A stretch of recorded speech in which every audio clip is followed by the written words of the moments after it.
Hi everyone, how's everyone doing today? So today we are doing transformation time and we are having two guys on, Ishan and Sid coming on, and they're going to be talking to us about their personal development journey. They've done a lot of things in a short time, so it'll be definitely very exciting to hear what they have to say. Okay, I can see that they're here. Just give me a minute.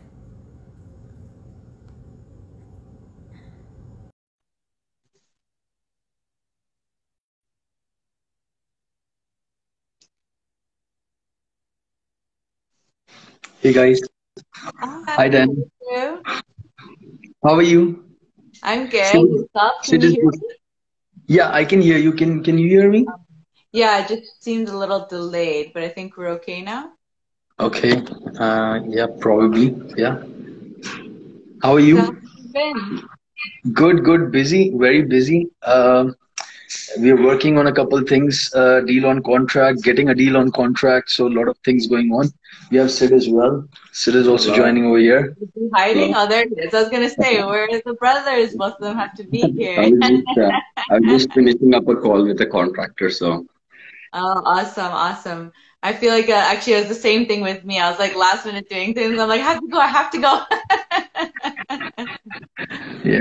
it does get So crazy. let's give the viewers and let's start with just tell the viewers a little bit about yourself. Like right now, where are you guys right now in your real estate entrepreneur journey? Yeah. So currently, we started last year, and within 1 year and a couple months, we have 9 units under our belt. We have done a JV. We have done short-term rental with Airbnb. We have done student rental as well with within Windsor with luxury student rental model as well.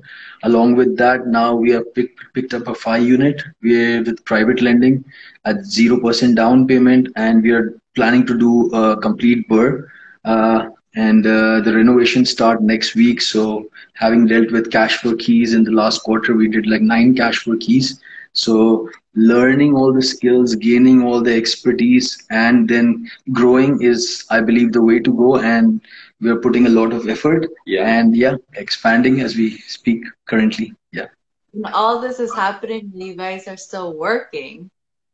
Oh yes, we have our 9 to 5. Ishan works as a data analyst for Microsoft, and I work as a software developer for Russell Metals, and we are doing all of this while we still have our 9 to 5s. It does get tough, but we make it work. That's the only thing, and it's best because we have both like Yeah. You together. have each So other to help it's yourself. yeah, it's like one time, like for a week, if he has a busy week, I'll take over things. If I'm having a busy week at my work, then he'll take over kind of a thing. Yeah. That's awesome. Yeah, definitely having a team is so important. I mean, being brothers, it just makes it easier because I mean, you guys know each other very well. So, Oh yeah, absolutely. And having like someone you can 100% trust, that's important, right? Like I think couple months back, I was in Costa Rica and he got a wholesale deal, got it under contract, and assigned it in the span of 2 weeks. And I come back as a richer person. Usually, you go to a vacation, you go broke. I come back as a richer person because he's there working hard while I was there on a vacation, kind of thing, right? it's awesome. So let's get started with what got you guys to even think about real estate? Like, do you have a specific story of like, did something specifically happen to you to just get into real estate, to get into entrepreneurship? Absolutely. I'll give you a little backstory about us. Like when we were really little, like 3 and 5 years old, we were like super rich, rich in the sense like filthy rich kind of a thing. I would consider myself a millionaire when I was a kid.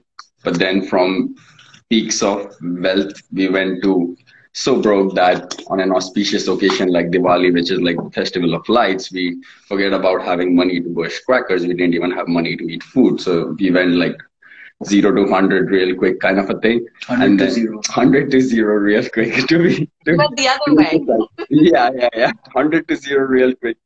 And so we've been working hard since then, and then we've been doing our education, very taking it very seriously.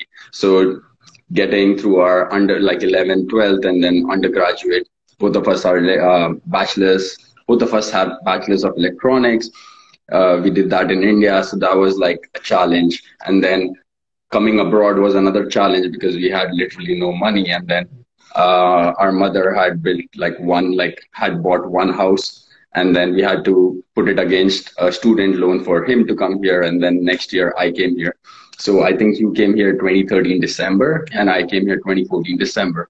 So our next challenge was like in life was to make sure we study hard, we get good grades, get a job.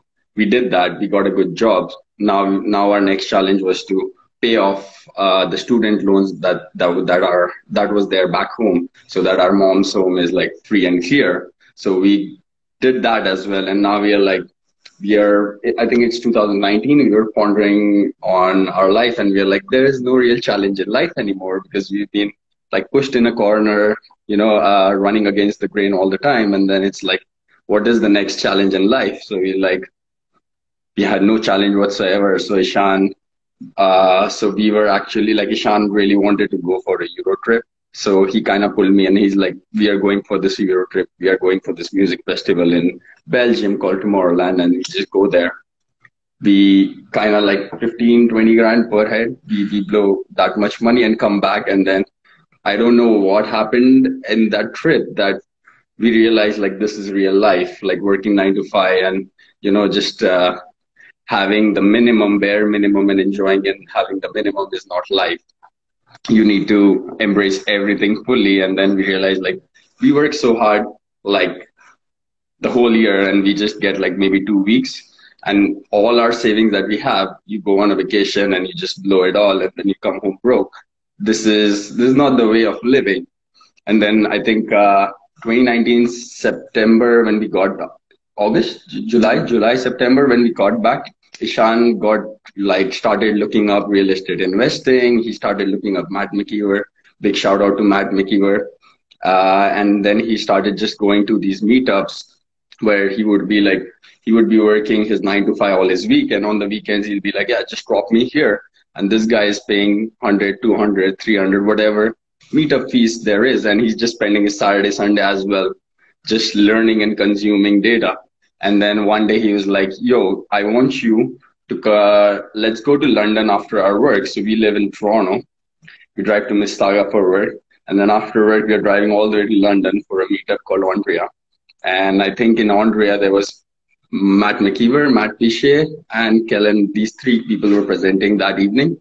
And I don't know what happened there when Kellen told his story from like how he really started, and he was like a software tester. And we being from IT field, like especially me, I could relate so much to that. And his story was real. And then it kind of, I don't know what happened. He dug through my brain and he flipped the switch.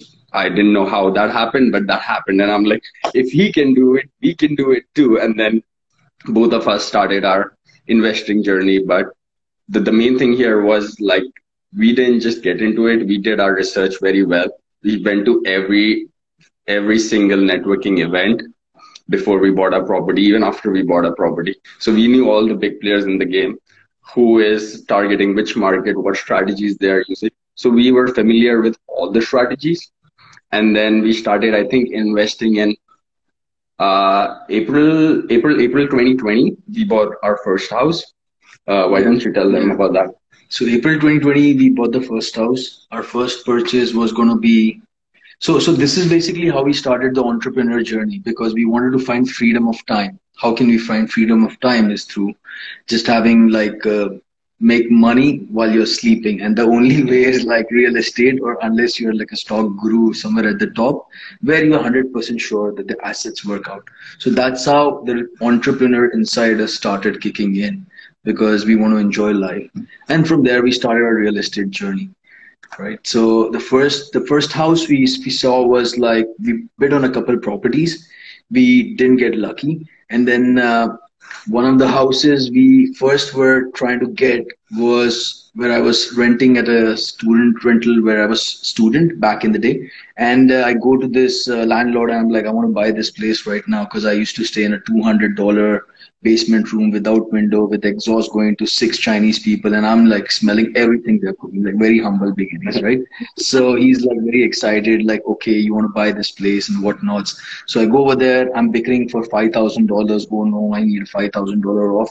He goes for a vacation for 1 month to China, comes back from November 2019 to February 2020. The prices increased 50,000 from 5,000 value where I was fighting for.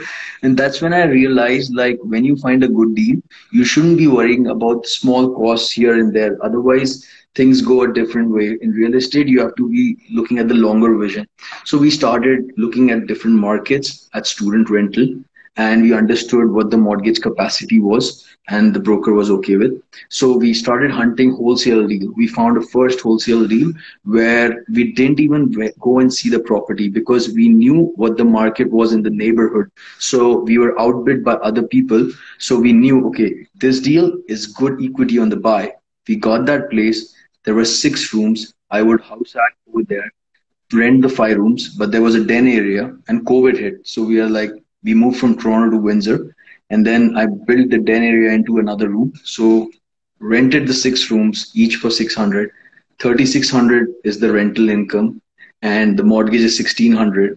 While I could have stayed in Toronto condo, like enjoyed the life, the fancy life, but that something kicked in at Tomorrowland where you know you want the freedom of time. Money is of no value unless you have the time to spend it.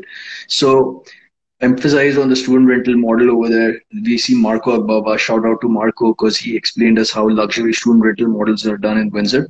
So we emphasized on that, got that property, got $1,000 to $2,000 cash flow every month, plus or minus utilities, and that's how we started. And then Sid had to get another property. So I think the money just before we jump in, like we should explain that when we started investing, we had nothing. Like literally, we had no money.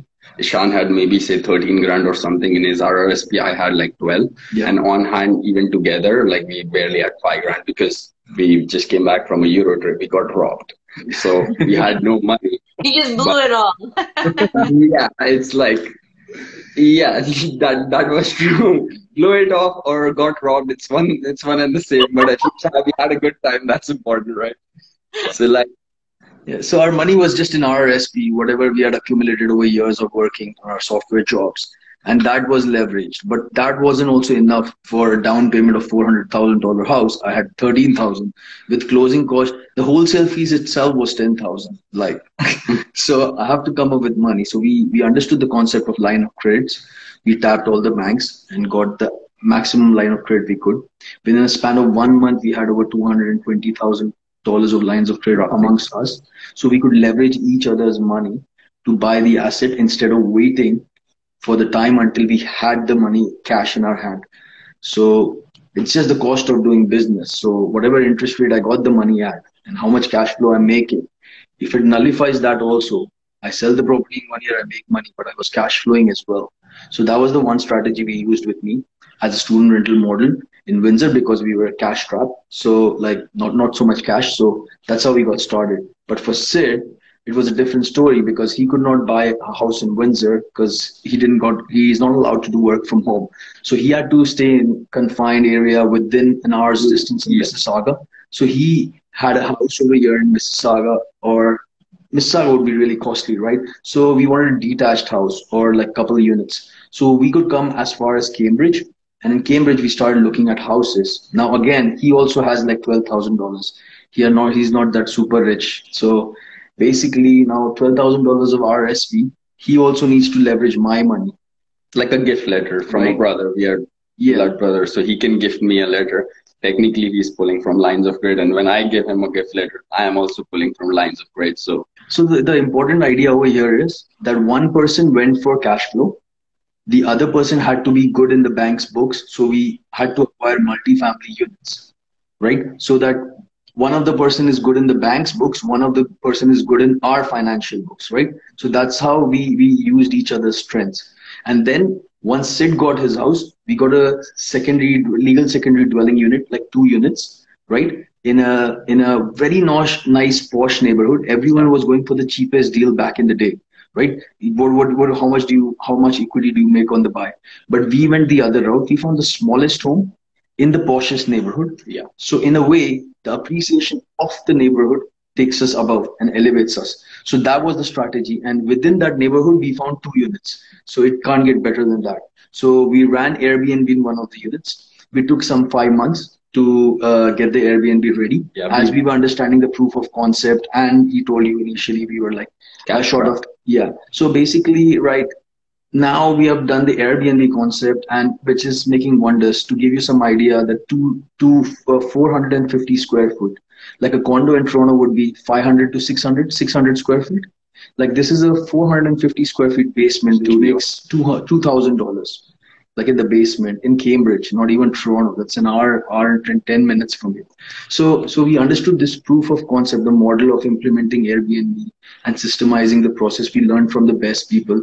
There are shout out to Aaron Day for helping us. Shout out to Petra, Petra and James Fernandez for helping us with the interior decoration and all that, like giving us the tips and all The the little things that you would not think of, that sets your Airbnb apart than the others, right? Yeah, and then we started investing in another student rental in Windsor, because we wanted more money. We were helping a JV partner get out of the deal. So we got another student rental in Windsor. We did private lending for the first time. So every asset over here, you're learning something. Yes. First is cash flowing, student rental model. Second is Airbnb, multi-unit. Third is private lending. Fourth one we got is JV with a partner. We did a complete BRRRR, positive BRRRR. We also made money on the after the refinance was done within a span of 4 or 5 months. And then while understanding through the whole processes, we were trying to get like actually hunt what is best for us. Like every investor should find out what works for him, because there's so many models. You can just pick and choose, but something might work best for Diana, but not for Ishan. And similar with Sid, right? So we got to find our niche, what helps and caters for our strengths. And from there onwards, we kind of started like, okay, what do we need now? We need to find a like make a business. So what kind of business do we want to do? We want to source our own deals, work with partners, and then leverage private money if needed, and then keep growing our assets. Yeah. So we started our wholesale. We quickly realized that active money will help us a lot to eventually quit our jobs once we have a scalable business in place. So we turn towards wholesaling. And by this time, like it's almost been roughly a year. And by this time, like start of 2021, we realized like if you like all our roadblocks were, like destroyed, like money is scarce and all that roadblocks were destroyed. We knew that if you have a deal, the money will find you. You don't even have to find the money. The money will come to you as long as you have pretty much. And what best thing can we do to set up a business which finds deals? So we are like, wonderful. So we started doing our wholesaling, and in our first flyer drop, we got a 5-unit multifamily building in Cambridge under contract. So the funny thing with this property was we got it under contract for 800,000, which is pennies for the price per unit of Cambridge. And like as is, even before we closed it, appraised for 960. So we just made $160,000 in equity on the buy.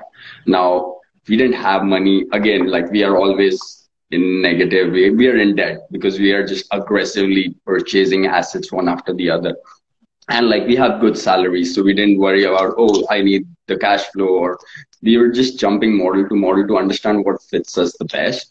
So we were like aggressively hunting, and then we got this deal, and we are like, okay, maybe I wholesale this for 100,000. My first wholesale deal, 100,000. That's a fancy clickbait line. We thought of doing that, and then we are like, no, this is too good to be true, because that property was sitting on half an acre lot in the city, which is very rare to find. So we are like, okay, let's think of a way to close on this. And we thought like, why not JV with someone? But then we're like, do I really want a JV? Maybe not. Then we started hunting private money because we had some experience with private money. So we got a lender who was familiar with the KWC market. And the moment he saw the deal, he's like, guys, if this is a legal 5-unit building, this is a stellar deal. If you can get me an appraisal of 950 plus, I'll give you 0% down deal. That's exactly what we were looking for, so that we can get into the deal first. And it appraised for 960. So we had a $0, 0% down deal with that. That's how we. So pretty much, there's one more interesting point to note here. We started with least or very less money to be precise. We leveraged the bank's money and the money out there at whatever interest rate we got. We started growing our cash flow, but still we were cash negative because our property had the money which we leveraged from line of credit or leveraged from another person.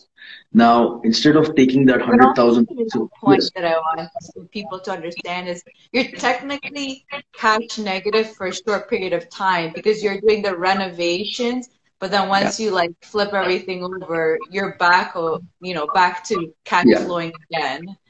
Just because I feel like absolutely. people sometimes get scared with that and think like, oh my God, yeah, like you're going negative and like this is very scary, but it's like remember it's always a temporary thing that obviously, you know, like afterwards either selling off or refinancing, you're back to where you need to be. Absolutely. so you have to be very risk averse and you have to calculate the amount of risk you are getting into.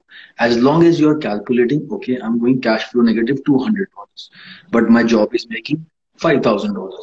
So in 1 year, if this property gives me $100,000, I don't have to worry about $200 negative cash flow. They say don't get that. But if you refinance your property after 6 months, you have equity on the buy, you're pretty much getting your money out. Like how much do you care for the cash flow? Just sell the property and just get something else, or like get a property far off where there's cash flow. So there's multiple strategies. You got to understand what caters to you. What's Exactly. your And goals, right? what's your risk appetite as well? Because like we both have good salaries, so we weren't too worried about taking some risks. But if you're one person and you're investing alone, you should have some rain check money for like if Yes, you need to change the roof, if the boiler breaks down on you, things like that, right? Like correct. just like a small example, like my property, we got it for $442,000. The moment we got it, we were still in Windsor working on his property. So 1 month has gone after we've closed, and we have still not gone Seen to my like property. into the property. We've So not even seen. So we are like buying properties. We're not even having time to start that. But then our risk appetite is like yeah, it's all good, yeah. right? So I bought this property for 142,000. We were cash strapped, so we did all the renovations in that 450 square feet studio unit by ourselves. And we wanted to learn. We wanted to get down, get our hands dirty, so that next time I get a quote from a contractor, he won't be able to fool me, right? So we did that. We spent 5 months, which is not so good. We should have just given it out to a contractor. He would have wrapped it up in a month, and then 4 months I make that money, and that's kind of evens it out kind of thing. So first 5 months we were cash negative on this house, and the moment the Airbnb is on, we make roughly 2 grand of Airbnb money, and my mortgage is 1950. So we get to live on the upper unit for free. We just pay the utilities. That's like nothing, right? And the funny thing here is, so after 5 months, my Airbnb is up and running. In another 5 months, I go to the bank and I'm like, okay, I want a HELOC against this property. And my property got appraised for 740. That's like 300K jump in just 10 months, not even a year. That's ridiculous. So it's like I am willing to take that risk of no cash flow, paying everything by myself for the next 5 months. But after that, my Airbnb stabilizes the property. And the best part is not even that. The best part is now I've renovated downstairs. We just get a quick paint job from some contractors in 3 days span. And fourth day, I'm just clicking pictures and sending to the appraiser, and appraises for 740. 100%. Yeah. So many, oh my God, you guys have said so many great points. And I don't know, I kind of want to go back almost to the very beginning Why because you not? guys Why said not? a lot. But there's some Let's points stop in this. here that you said that I found very interesting. Like one of them, you're saying that you actually started Filthy Rich and then went to zero. And so to me, that tells me your parents were then must have been entrepreneurs or their parents were entrepreneurs. So you probably didn't realize it that you had that entrepreneur mentality being set into you when you were young. And that's probably what makes you guys even run so quickly and be able to like ramp up so quickly because like all this stuff made sense to you. Like once it's like if it becomes almost I feel like for you guys like you're Yeah. running the numbers and as long as it makes sense, you're just like go, because as an entrepreneur, you have to have that high risk tolerance to be able to be like, I'm gonna be broke for a while, but the money that's gonna come up is coming up. So Absolutely. true. Absolutely. So what So do you what do you think like how was your mindset? Like what do you think were, let's say, your limiting mindsets that you broke through coming into real estate? yeah. So limiting mindset that I had when going into real estate, is that the Yeah. question? Yes. Or So yeah, or either way, or you can tell me like what your mindset, or let's start with your mindset. Like what was your mindset at that helped you get into it? So like personally for me, I knew that I didn't know when I'll get financial freedom, but I knew that I wanted to run on this path. It might be a little tough, but to be honest, it's really tough because we are so running so aggressively. But we knew we had to start somewhere. And like all our life, like after 10th grade, we never stayed at home. I used to probably get to see him once a year. I would see my parents once or max twice a year. So like after 10th grade, we get sent to another city at an uncle's place and you just study. So it's like we have been hustling all our life. So it's like now after our student loan was paid, we are like, what's the next hustle? Why is life becoming so boring? Because we've been hustling all our life. And then this was the mindset like, okay, I know I cannot achieve financial freedom in 6 months or 1 year because we knew one property won't get you anywhere, right? It's just like open the door and then you start running. So that was the mindset where we are like, okay, we got to at least start running on this path. And to be honest, to be frank, just having a challenge in life that just I don't know, like we work very well when we have like a focus, a goal, a challenge in life. When I'm comfortable, I feel weird. Like I used to tell him like every other week, it's like, why does it feel weird? Because it's like student loan is paid, money is coming in, we're enjoying. Like why does it not feel? Why do I feel not satisfied? Like what's the next goal in life, kind of a thing. And I think that's very much an entrepreneur mindset, right? Like, I believe, I don't know, because I have the same thing. Like, for me, I see it more like I love solving problems. So if I see something happening, I'm like, ooh, let me see how I can be creative, and let me see how I can solve these kind of issues. So with Yeah. you is like the hustle, but I think it's more of the same thing, like just like what's next, let's figure out something else, right? What about for you, Absolutely. Ishan? What do you think, where was your mindset? Was it very similar, or was yours a little bit different? for me, since growing up, my dad's and their dad's dad and everyone had been an entrepreneur, businessman. So because of the ups and downs, they wanted us to have stable jobs. So I told like, okay, I'll get a stable job, I'll make my living, I'll have a good platform, but then I will do whatever I want. And this was the time like everything was unfolding gradually. Then I just stepped on the paddle, and since then I'm just keep going. Like this is the opportunity I've been waiting for all the while. So I made this opportunity for myself. So there's no stopping now, kinda. Yeah. That's awesome. And so, what skills, and then you can each talk about it again, do you think you had that you felt helped you, get into this, and especially be able to move fast? Like, do you think there's some specific skills that you excelled at was what helped you get going faster? Yeah, I would personally say like grit is one, and working very well under pressure is another one, and just not giving up, that's another one. Like we've been struggling all our life, and then now I'm comfortable. Why should I quit now when I have everything? Now I have no reason to quit, right? So it's Right. like those are the like the internal mindset, I would say, things that just kept us going. Mm-hmm. Yeah. Yeah. Ishan? Yeah, pretty much like similar on what he's saying. So I feel like, okay, like I don't want to stop for nothing and no one. I just want to keep going, like keep building on as much as I can while I have this wonderful brain and energy to work on things, and then just make the most out of it as much as I can, and then rest later. So now is not the Yeah. time to rest. To be That's all. honest, like our mindset is like before we have our own family, our kids and everything, we need to be in a place where I don't have to think about money once again. Like I have more than enough. Like not rich, wealthy. I don't have to think about money for the next 10 years or whatever, right? So Yeah. until we get to a point where we have our wives and children and stuff like that, we want to hustle. Like I want 10 years of hustle to be squeezed into these 2 years and just keep going like a crazy animal. That's awesome. Yeah, is great to hear. And so, what about, for example, since you guys actually went from like that, like having a lot of money to zero, how do you feel your mindset was? Because you actually got to see both spectrums, which makes it Yeah. interesting. Because it may have been your mindset with money was it's probably very different to someone if they were born with zero, you know, compared you guys got to see both spectrums. So how do you guys feel that impacted you mindset wise?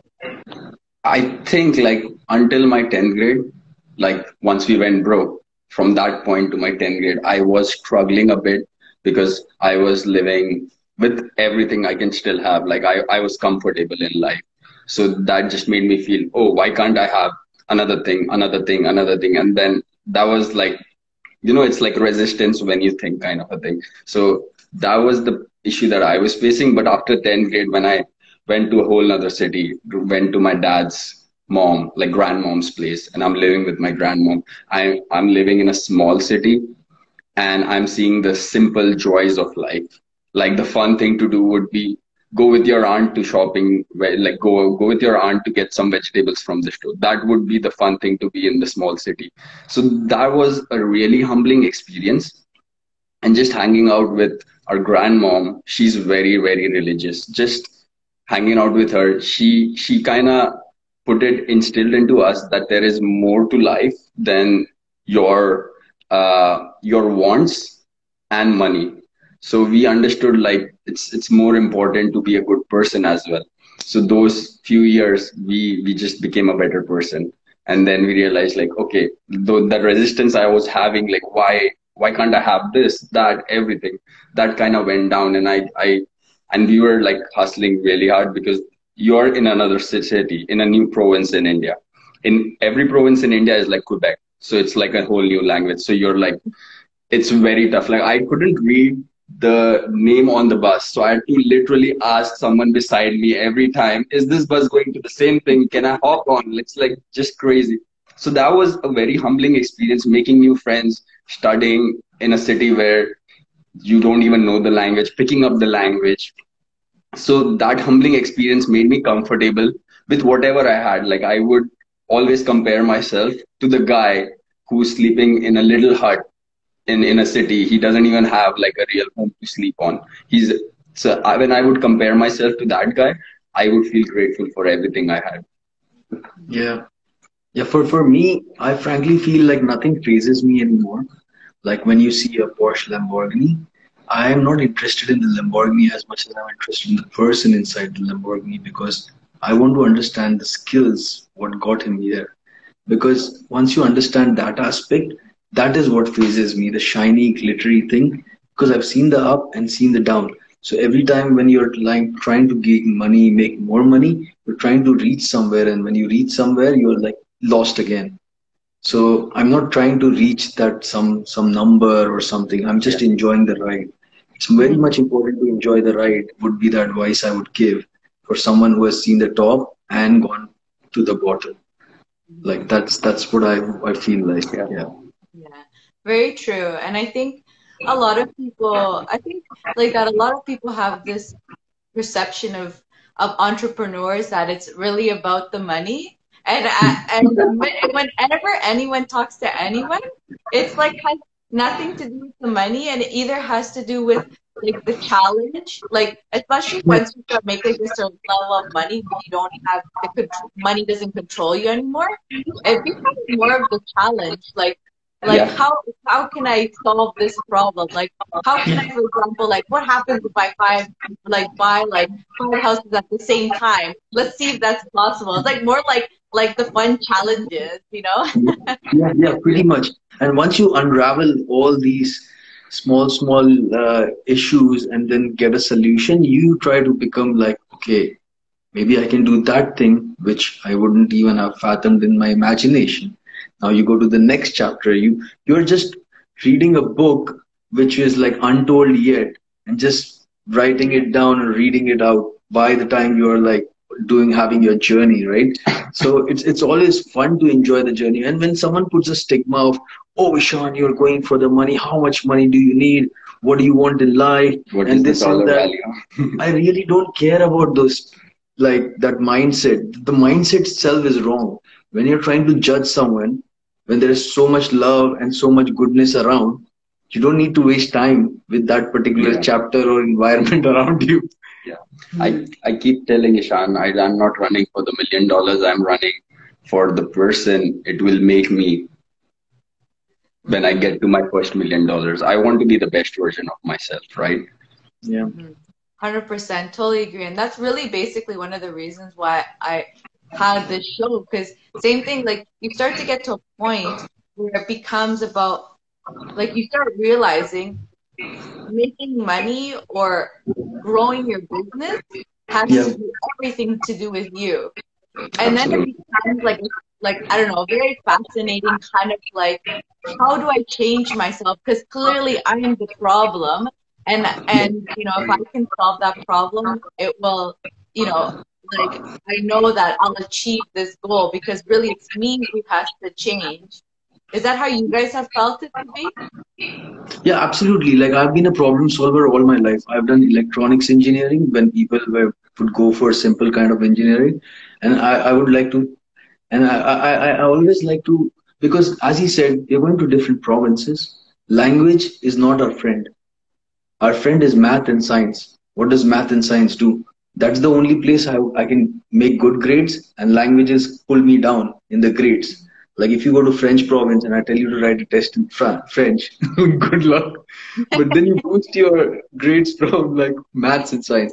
So it's always been about problem solving, like even the database and architecting systems. Like how will this fail is my first thought, and then I reverse engineer. Okay, this will happen, this will happen. So that actually it's like a joy a kid would have once he finds like makes a Lego or something, or he wants to see what's behind the fridge or inside the cupboard, or like that weight of seeing what things how things work out and all that. If you can't solve a problem, then pretty much I feel like the bigger problems you solve, that is actually how big you are becoming with experience and in life, how big of a person you are. Not the dollar amount which you're earning. That's just the bonus, right? Exactly. It's very true. It's like the, you know, the problem that you solve exactly. It's just for some it's more like, yeah, you solve these problems and the money just come behind it because the problem was solved, but it's like the fun part of the challenge, you know, how can I solve this problem? Or for example, which I'm sure things that you see, that you're trying to acquire properties, you're trying to hold or not wholesale them, but you're trying to find properties to either, you know, buy for yourself or sell them off, is like solving those people's problems. You know, like how can I make sure that you're happy with what you're getting and I'm happy with what I'm getting, or solving each other's problems.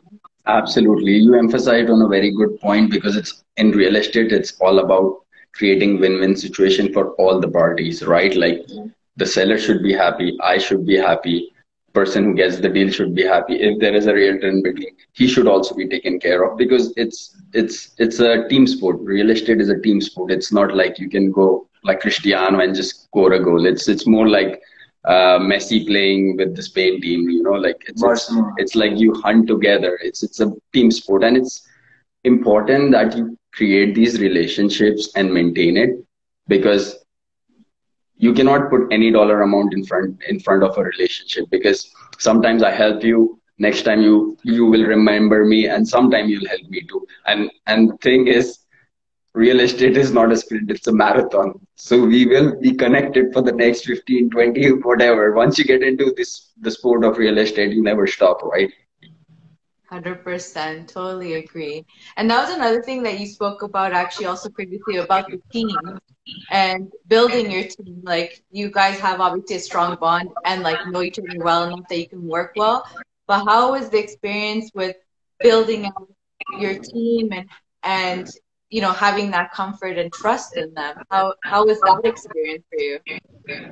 I think like we started with Windsor and now we're investing in Cambridge. So our first rule going into any market is just like talk to investors, get a feel of who are the big players or big realtors or popular main contractors they use. And we personally just go by reference because we in our real estate investing journey, we have had some ups and downs, and we have realized like it's so important, even if you have to pay a couple extra dollars, just make sure that that guy has been used by one of your people and he's giving good reference about it. So going through your reference is important thing.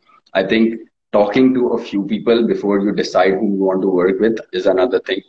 Another important point is first talk to the investors because they will be able to let you know about the market.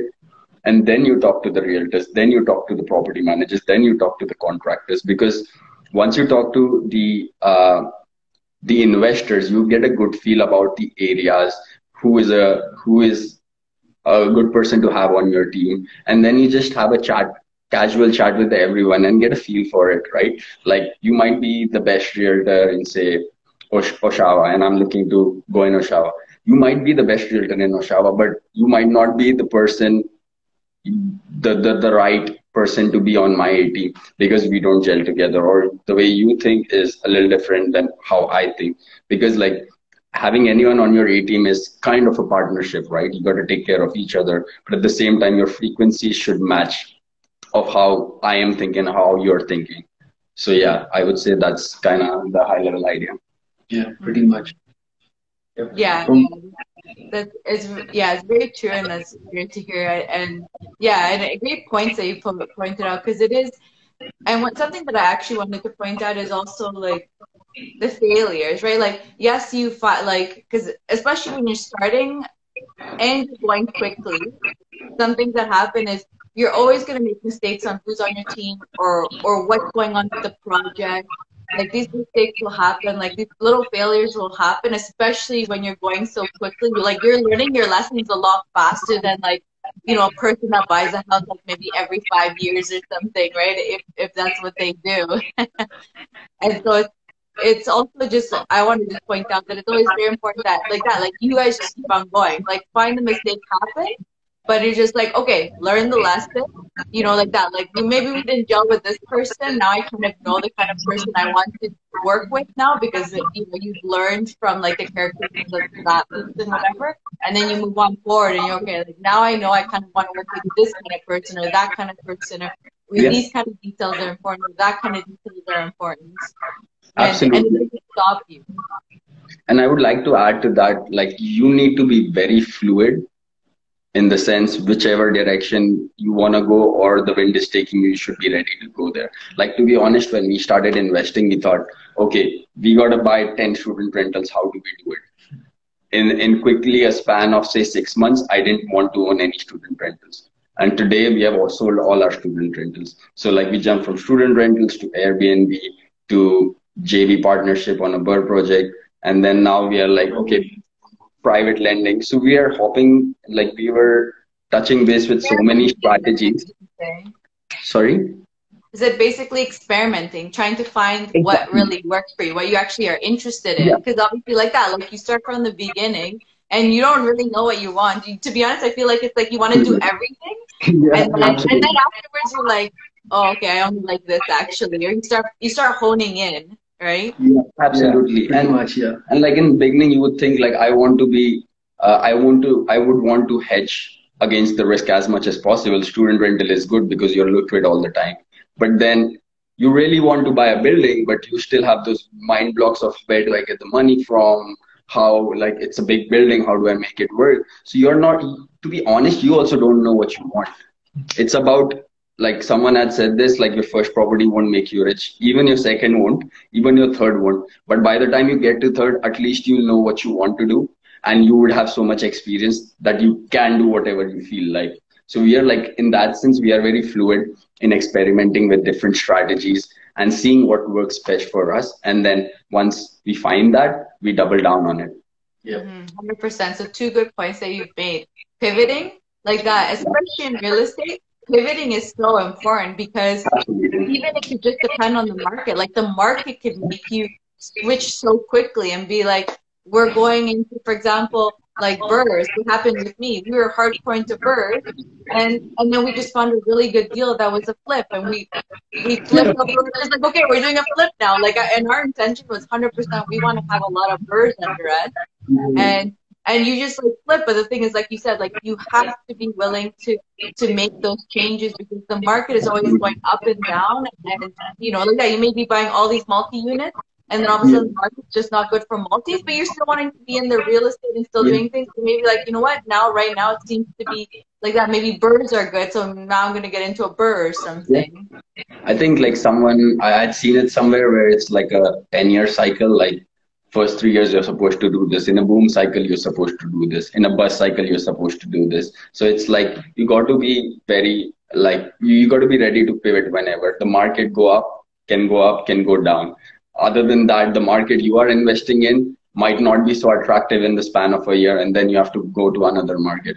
And even apart from all that, like you are growing so much from your first property to your say third, second, fourth, fifth, whatever. Like you are growing so much in every year that what you wanted in the first year is probably no longer like what you really want right now. You want something else. So you have to pivot very quickly. And like in this thing, I would also like to emphasize one point: having a good network of people, knowing how to connect with investors. Like if you are an expert in Burr and you are an expert in some market, and I'm trying to break into that market, I should be able to strike conversation with you, have a good repo with you, and then be able to get some valuable info from you because you have mastered this market and you have learned so many things from your experience. You might know that one street you shouldn't buy on, even though if it's a good deal. Now, if I'm coming from another city, I wouldn't know that. So here, network comes very handy, where if you know how to connect with people, it just becomes easier to pivot. 100%, yeah.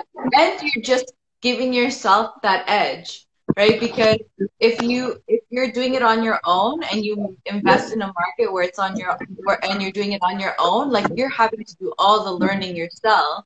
But if you're going and talking to people and just making the partnerships there, then automatically you're giving yourself that level up to not have to worry about not have to worry about like all the work because you're kind of like having that team to help you, get it done together. Yeah. I'm so sorry about all the movement. Our phone is running out of battery, so we had to find the charger and plug it in. Okay. Yeah. And I wanted to make a second point that you were talking about before was the money block that you had, which is I think a lot of things that a lot of us go into is exactly that. Like we start small because we can't get into our brains. Like for example, like I want to buy a 10 unit that's like $2 million. Like that just doesn't like compute in our head when we haven't even bought something like for 500 or 200,000. And so I think that's kind of like something that you start shaving off because you're like, oh, okay, I was able to do this when it was tiny. And then you're like, now, and then you kind of like, I want to go bigger, right? And I got to go bigger. And then once you get to a certain point, you like really do then it's just like almost money becomes like, it's not actually that hard, and you're just kind of like you said, it's really about the deal. If I'm really good at negotiating and making that deal really sweet, like the money just comes and like that, and then all of a sudden that like my money blockage just goes because you're like, oh, it really has nothing to do with money, and I'm scaring myself only, thinking that, oh my God, I don't have $2 million in the bank account to buy for this this multi-unit, and now it becomes like, okay, it's 2 million, but really it's worth 3 million. So, like anyone's gonna like fund this project for us, for example. So I think those are like two great points that you guys said. Yeah. The money mindset, I think, is the biggest blockage for everyone. Is that like you think that you can't do it, and you're always putting these barriers because of money. And once you start like knocking down those barriers, you start realizing like money has nothing to do with anything, and it's really all about you, right? Which is again like personal development, improving yourself. Absolutely. It's about you going through the journey and evolving as a person, where these problems that you thought were big are minuscule and you're just worrying for no reason. I would give a whole another example here. Like when we started renting rooms in our student rental, I was a little skeptical of how six people will stay. They'll have issues, they'll have fights. We are here in Cambridge, we'll have to drive every weekend. So that was like the little mindset that we had, like my roadblock. And then one of the tenants was doing some illegal activities. Now, I couldn't, like, even though I chugged a lot of whiskey that night, I couldn't sleep. And then I hit my network up, like we hit our network up, and in next 24 hours, we had them out. But if I didn't have a strong network, I wouldn't know. In fact, I went to a lawyer and he told me there's no way you can get them out. And then I go to my network and I meet an actual real estate lawyer and he tells me how you can get them out in less than 24 hours. And like from that point onward, I am not worried about tenant problems. Even if the tenant doesn't pay me rent, I'm like, forget it. I've been there. I'm not too worried about it because in the long term, where I look at the long-term gains, I'm like, I'm making so much money on this property. If I lose $1,000 every month and if I don't make 12,000, still not a problem. I just made $150,000. So it's like you evolve. Those problems that were problems for you before is not a problem anymore. It doesn't matter how much money you have in your pocket. It's about what kind of mindset you have, how much you have evolved in the journey, right? That's why I emphasize like your first property won't make you rich, but it'll get you a level above where you were yesterday. So 100%. everyone should buy their first properties, I would say. 100%. Yeah, totally agree. And yeah, network is very, very important. Being Very in those important. communities, talking to lots of different people, getting to know people, and not having that scarcity mentality too, being like, oh, I'm not going to share my information with you because you're going to know it and then you're my competition. Like, there's so many properties out there. Who has the time to grab them all? Absolutely. Yeah. Yeah, but I So, think like we got to start doing a few deals. Like in the beginning, we also had that scarcity mindset, but it, like 3, 4 months into real estate, we just stopped thinking like that. It's like it's a team sport. We got to do it together. There's more than enough money and deal out there for everyone to enjoy. So Yeah, it's pretty like how much. can we make a deal where everyone wins? That becomes the real problem, yeah. complex puzzle that you solve. Mhm. So what Right. would you say? So now that you've been in it, what are your skills that you're learning now to level up for your future plans? That's an interesting question. Can you repeat that, please? Like, what do you think, like, what are things that you've learned that you need to work on to continuing, like, improving your business more? I think like improving on people skills, no matter how much of a people person you are, there is never a ceiling. So I think that always helps, especially in the wholesaling business where you're going and meeting a new person every day and trying to buy their house.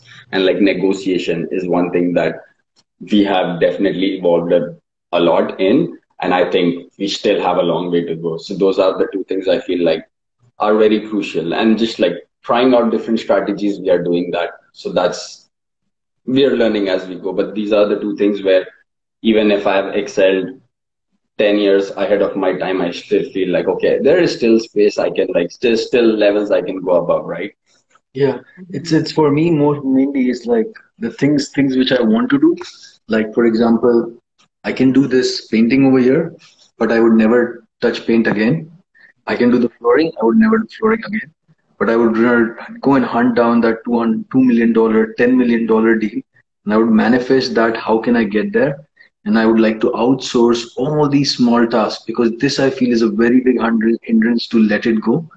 Coming from nowhere to somewhere Yeah. is like I can do everything. That's how I was taught. Like you are supposed to do everything. So what's happening basically is like you're trying to do everything, but that's not the goal. You got to outsource as much as you can to do the things which no one can do for you. Like understanding, okay, the electrician gave 3 quotes, $80,000, 50,000, $30,000, and the next one is like $10,000. Like how did you get to that $10,000? This evolving of understanding what the first electrician said, what the second one said. So the third one, you're talking to him, you're actually laying it down for him, like what do you exactly need and what's going on. So these trades, I can't teach you unless you have interest in that, and this will only come from experience. So when I go and see a new building, not a single family home, not a duplex, a building, my outlook of looking at a building and perceiving things, and calculating the numbers, learning from the experts will be way different from someone who has never done it.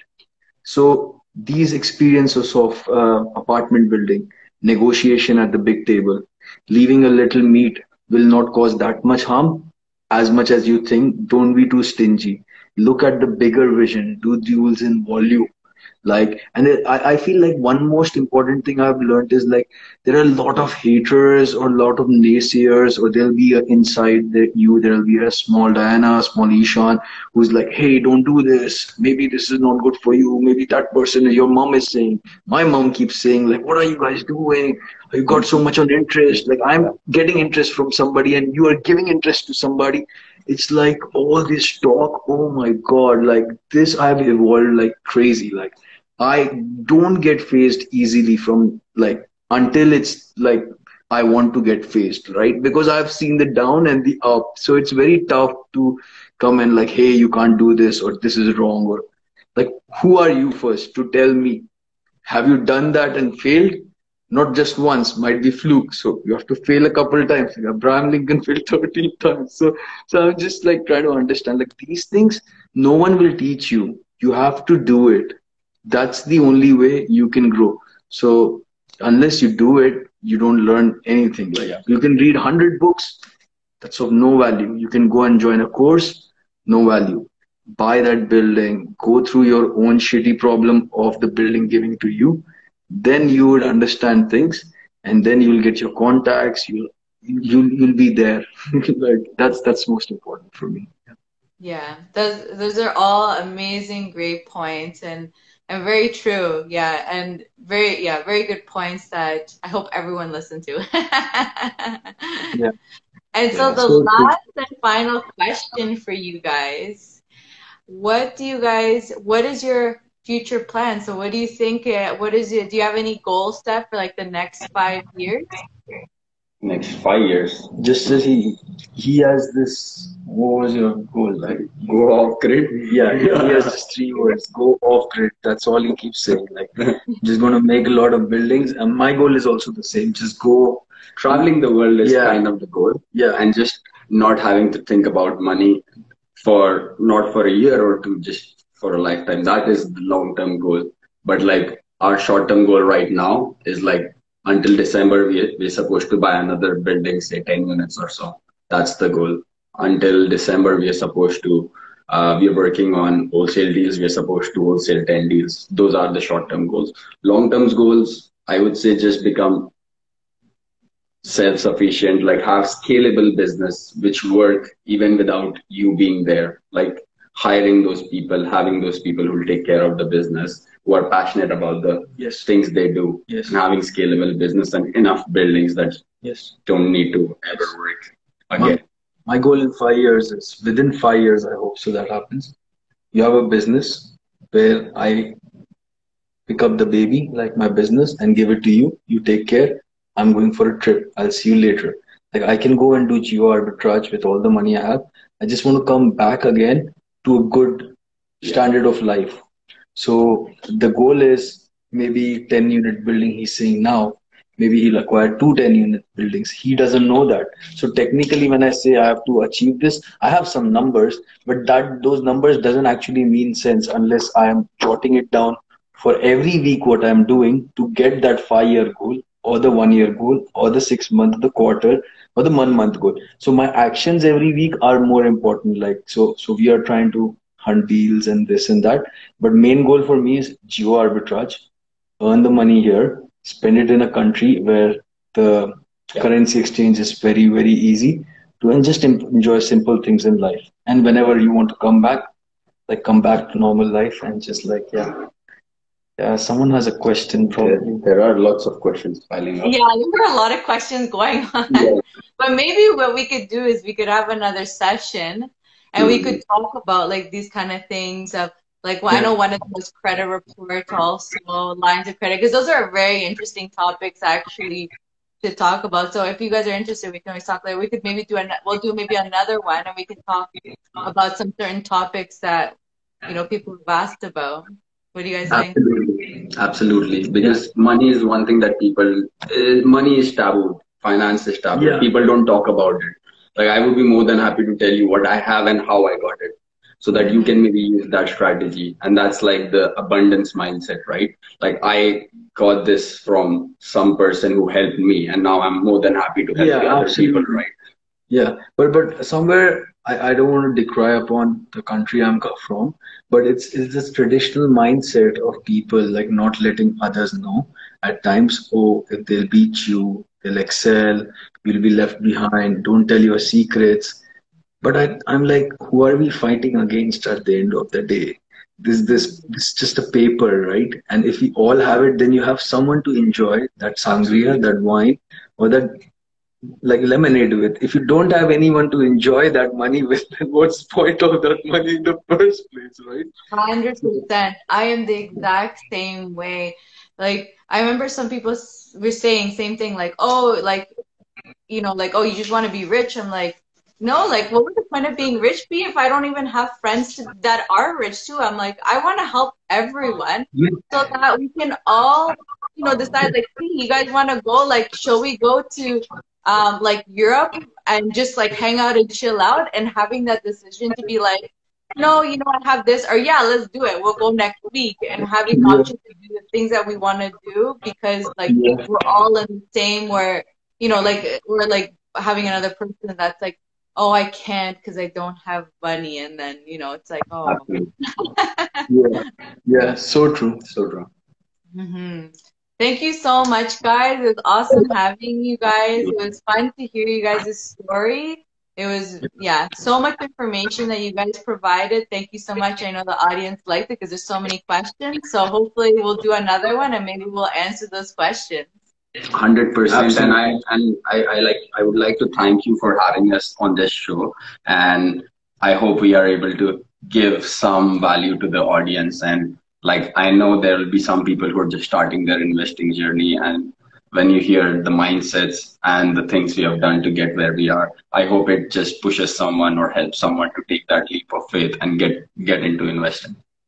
100%. Thank you, Sid. Thank Thank you, you so Aisha. much. Thank Thank you. you, Thanks a guys. lot, Dana. Thank you It's a so much. pleasure. Bye Bye. bye. Bye, everyone. See you Bye. guys.